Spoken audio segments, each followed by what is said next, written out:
Здравствуйте, мои дорогие, любимые! С вами снова канал Life. И сегодня мы с вами погадаем на замечательную тему «Сказка-совет для вас». Это очень такая вот интересная тема. Может быть, что-то вы в этой сказке поучительного найдете, может, что-то интересного найдете для себя.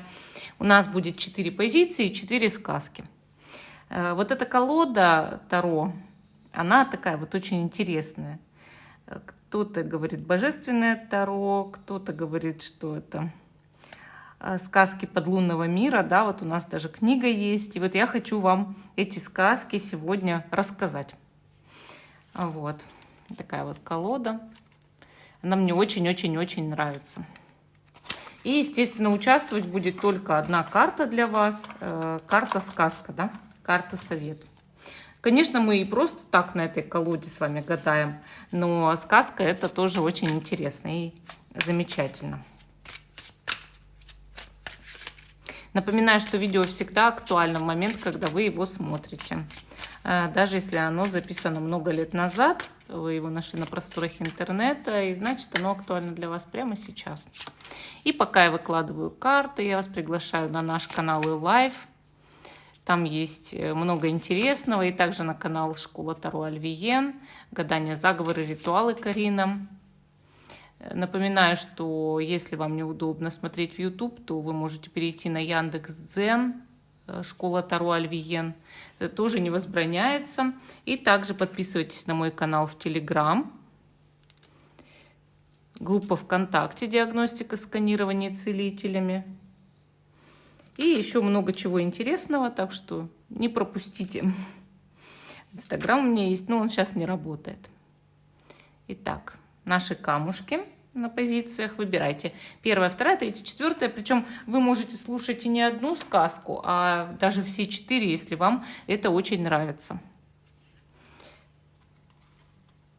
Итак, я отодвигаю последние 3 позиции. И мы начинаем с вами с самой первой. Сказочка для вас. Может, кто-то на ночь послушает, может, еще как-то. Итак, первая карта, первая позиция – это карта Луна. Сказка эта японская, народная, называется «Принцесса Кагуя». Как-то раз старый бездетный дровосек заметил в лесу мерцающий стебель бамбука. Разрезав его, он увидел внутри крошечную прелестную девочку. Дровосек обрадовался и отнес малютку домой к жене. Супруги назвали девочку Кагуя и вырастили ее как собственную дочь. С тех самых пор в любом срезанном стебле бамбука дровосек находил золотую монету. Он разбогател, нанял для дочки лучших учителей и собрал ей большое приданое. Кагуя выросла редкой красавицей, и вскоре слухи о ней разошлись по всей земле. К ней посватались 5 принцев, и каждому она дала невыполнимое поручение. Первому было велено привести ей каменную молитвенную чашу Будды Шакьямуни из Индии, второму следовало раздобыть алмазную ветвь с волшебного острова Харай, третьему одежды китайской огненной крысы, 4 разноцветный драгоценный камень с шеи дракона, а 5 ракушку каури, рожденную ласточкой. Ни один принц не справился с заданием, и Кагуя осталась в невестах. Затем к ней посватался японский император, но красавица отказала даже ему. В то лето Кагуя сделалась печальной и беспокойной, ее что-то тревожило. Наконец правда открылась, как белый лотос в мутных водах. Девушка созналась приемным родителям, что в действительности она принцесса лунной страны. Кагуя отправили на землю, потому что на небесах разразилась война. Теперь же война кончилась, и царственная родня хочет забрать Кагую домой.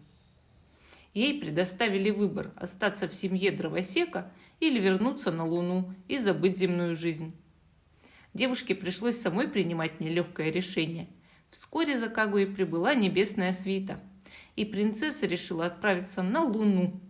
Со слезами на глазах она распрощалась с приемными родителями, Когда на плечи ей накинули небесную мантию, слезы ее высохли.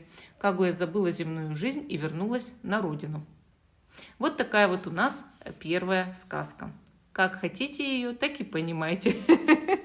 Может быть, для каждого из вас она будет абсолютно понята по-разному. Перейдем к позиции номер 2. Наш зеленушкиный зелененький камушек.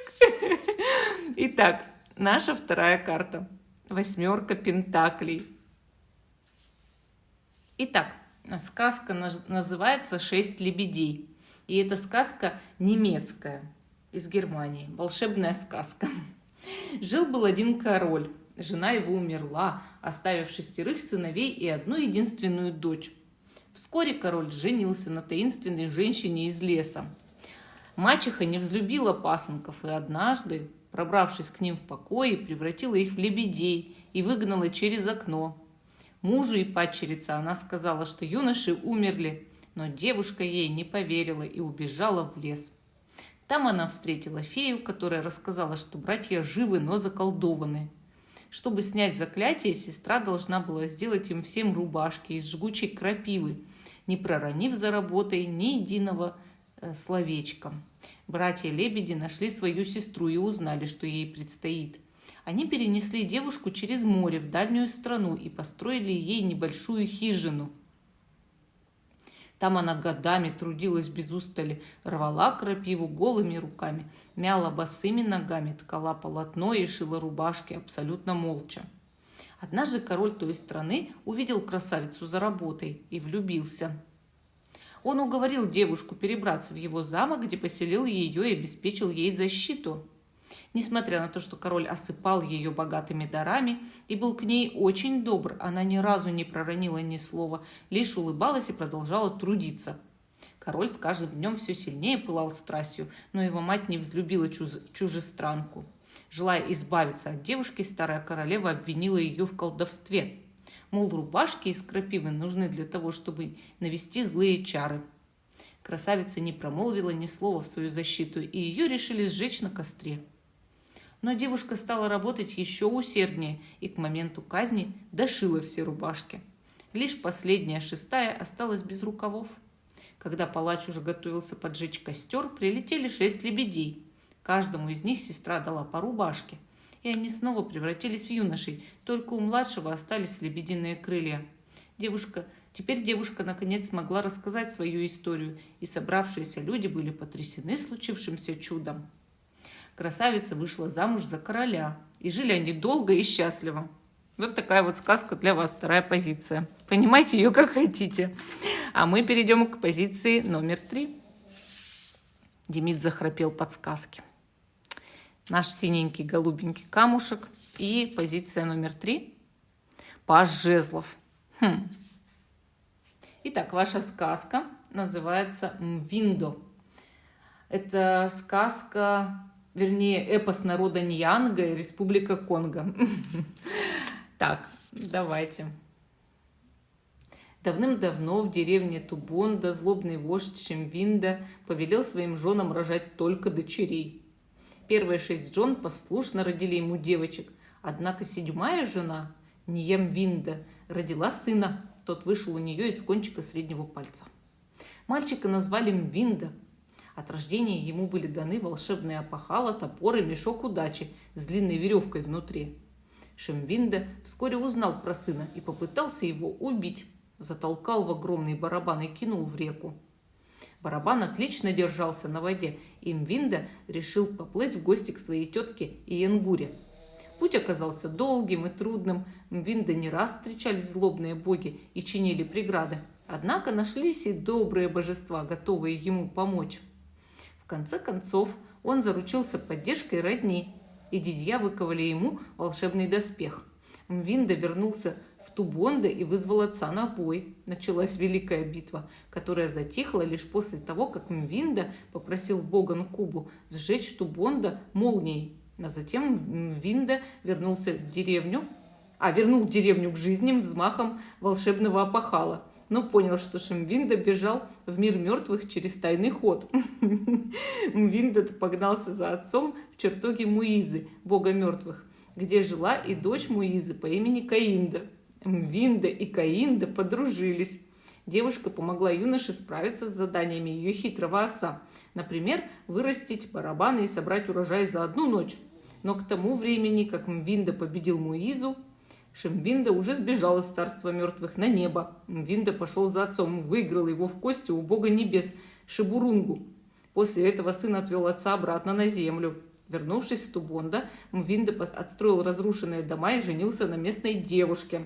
Он велел изготовить 3 медных трона, которые парили высоко над землей. На первом троне сидела его тетка, мудрая советница, на левом сидел его отец, молчаливый пленник.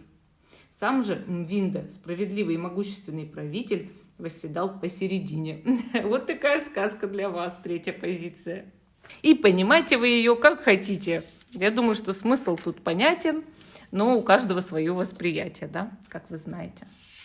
А мы перейдем к позиции номер 4, белый камушек. Что ж ты, котик, так у меня на боку стоишь? Итак, 4-я сказка. 6 мечей. Называется ваша сказка «Даная и Персей». Это древнегреческая мифология. В стародавние времена городом Аргосом правил царь Акрисий, и была у него единственная дочь Даная. Прорицатель сказал царю, что ему суждено умереть от руки сына своей дочери. Тогда Акрисий, Акрисий заключил Данаю в подземный медный дом, где ее не смог бы найти ни один мужчина. Однако бог Зевс, обернувшись золотым дождем, проник в темницу Данаи и оплодотворил ее. Даная тайно родила сына и назвала его Персеем. Прознав об этом, отец Данаи посадил ее вместе с ребенком в ящик, который повелел бросить в море. Под защитой богов мать с сыном благополучно доплыли до острова Сириф. Там их приютил добрый рыбак Диктис, и они мирно жили под его кровом, пока Персей не возмужал. Однако царь того острова, Полидект, воспылал страстью к Данае. Персей мешал ему завладеть красавицей, и хитрый царь отправил юношу за головой Медузы. Горгона-медуза была чудовищем в женском облике со змеями на голове. Ее внешность и взгляд внушали такой ужас, что всякий, кто ее видел, обращался в камень.